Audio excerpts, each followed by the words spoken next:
अगर आजकल आप मार्केटिंग के बारे में रिसर्च कर रहे हैं क्योंकि आप नया बिजनेस शुरू करना चाहते हैं या फिर ऑलरेडी जो आपका बिजनेस है आप उसे आगे बढ़ाना चाहते हैं, तो आई एम श्योर ये बुक समरी आपकी बहुत हेल्प करने वाली है। तो आइए शुरू करते हैं आज की समरी को। इस किताब का नाम है मार्केटिंग मैनेजमेंट, जिसे लिखा है फिलिप कोटलर और केविन लैन केलर ने। और अगर हम इस किताब को शुरू करें तो उससे पहले क्या आप मार्केटिंग का मोस्ट इफेक्टिव मेथड जानते हैं? क्या आप ये जानना चाहते हैं कि एक बिजनेस मार्केट में बाकियों को कैसे डोमिनेट करके कस्टमर्स की लॉयल्टी जीत लेता है? क्या आप नहीं जानना चाहते कि Nike, Kimberly Clark, Walmart, Caterpillar और IKEA जैसे सक्सेसफुल ब्रांड्स अपनी हाई लेवल मार्केटिंग कैसे करते हैं? तो इस बुक समरी में आप मार्केटिंग मैनेजमेंट के बारे में पढ़ेंगे। इसमें आपको मार्केटिंग स्ट्रेटेजीज और मार्केटिंग रिसर्च के बारे में बताएंगे। इस बुक में आपको ये भी सीखने को मिलेगा कि कैसे मार्केटर्स इंफॉर्मेशन को कलेक्ट करके और एनालाइज करके बेस्ट प्रोडक्ट्स और सर्विसेज दे सकते हैं। तो इस समरी में आपको कंज्यूमर बिहेवियर के बारे में भी पता चलेगा और उसे इन्फ्लुएंस करने वाले बिहेवियर और फैक्टर्स के बारे में भी। मार्केटिंग जो होती है ना, वो सिर्फ पैसा कमाना नहीं है। ये आपको सिखाती है कि कैसे आप प्लानिंग और परफेक्ट एग्जीक्यूशन से बेस्ट प्रोडक्ट या सर्विस मार्केट में उतार सकते हैं। ये शॉर्ट टर्म सॉल्यूशंस के बारे में नहीं है।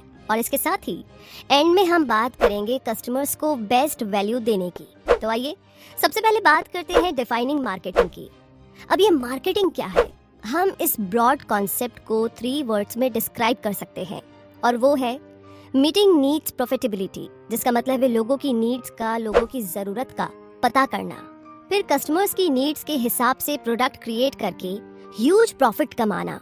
मार्केटिंग का गोल होता है कि कस्टमर्स को इतनी अच्छी तरह समझ लो कि उनके लिए परफेक्ट प्रोडक्ट बना सको। जब कोई प्रोडक्ट पूरी तरह से कस्टमर्स की डिमांड को सेटिस्फाई कर लेता है तो इसे गुड मार्केटिंग बोलते हैं। अगर मार्केटिंग की प्लानिंग और एग्जीक्यूशन प्रॉपर तरीके से हो तो प्रोडक्ट अपने आप बिकेगा। फिर आपको गिमिक सेल यानी किसी झूठी ट्रिक्स की कोई जरूरत नहीं पड़ेगी। और एक बार जब प्रोडक्ट मार्केट में उपलब्ध होगा, अवेलेबल होगा, तो लोग खुद ही आकर उसे खरीदेंगे। वो खुद उस प्रोडक्ट को यूज करने के लिए एक्साइटेड रहेंगे। लेकिन गुड मार्केटिंग सिर्फ प्रोडक्ट लॉन्च पर खत्म नहीं होती, इसे आगे भी कंटिन्यू करना जरूरी है। ज्यादातर जितने भी सक्सेसफुल ब्रांड्स हैं वो कस्टमर्स की डिमांड्स को पूरी करने के लिए नए नए तरीके ढूंढते रहते हैं, और साथ ही कंपटीशन से बचने के भी। वर्ल्ड के बिगेस्ट ब्रांड्स में नाइकी एक है, और नाइकी का कोर मार्केटिंग मैसेज है कि high quality rubber shoes provide कराना, जो कि खास करके एथलीट्स के लिए बनाए गए हैं, और ये ब्रांड इसी बेस पर चल रहा है। नाइकी ने पिरामिड ऑफ इन्फ्लुएंस के बारे में सोचा।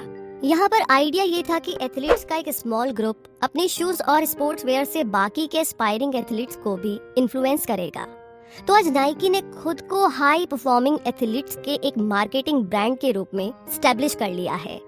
1985 यानी कि 1985 में नाइकी ने माइकल जॉर्डन को ब्रांड एम्बेसडर साइन किया। वैसे तो स्पोर्ट के फील्ड में ये माइकल जॉर्डन की शुरुआत थी, लेकिन इतने कम टाइम में ही उन्होंने कमाल की परफॉर्मेंस दी थी। और ये स्ट्रेटेजी काम आई, क्योंकि एक ही साल में जॉर्डन ने $100 मिलियन का कलेक्शन किया था। और आगे 1998 यानी कि 1998 में नाइकी ने अपना first just do it ad campaign release किया। इसमें एथलीट्स को अपने गोल्स चेस करने के लिए क्लियर मैसेज दिया गया था, और इन एड्स के थ्रू नाइकी ने स्पोर्ट्स में अपनी एक सेल्फ एम्पावरमेंट की इमेज को एस्टेब्लिश किया था। जस्ट डू इट आज भी नाइकी का स्लोगन है। नाइकी ने जब यूरोपियन मार्केट में एक्सपैंड किया तो कंपनी ने अपनी अप्रोच को चेंज किया।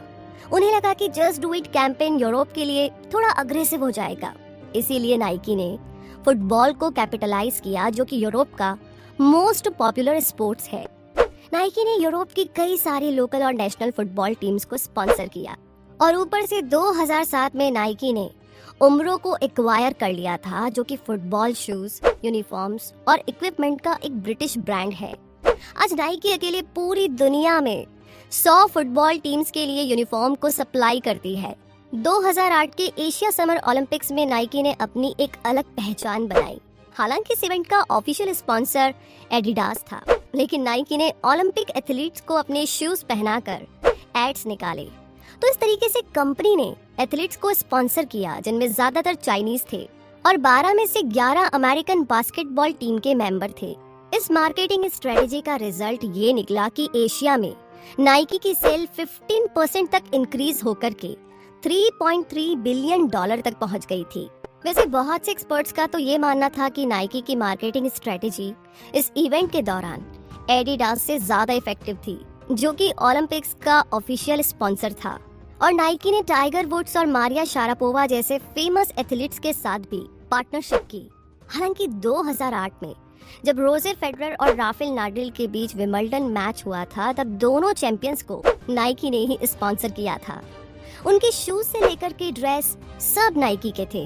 तब ऐसा लग रहा था कि ये मैच नहीं है, बल्कि नाइकी का 5 घंटे का कमर्शियल चल रहा हो। तो design for athletes by athletes, यही नाइकी का मंत्रा है।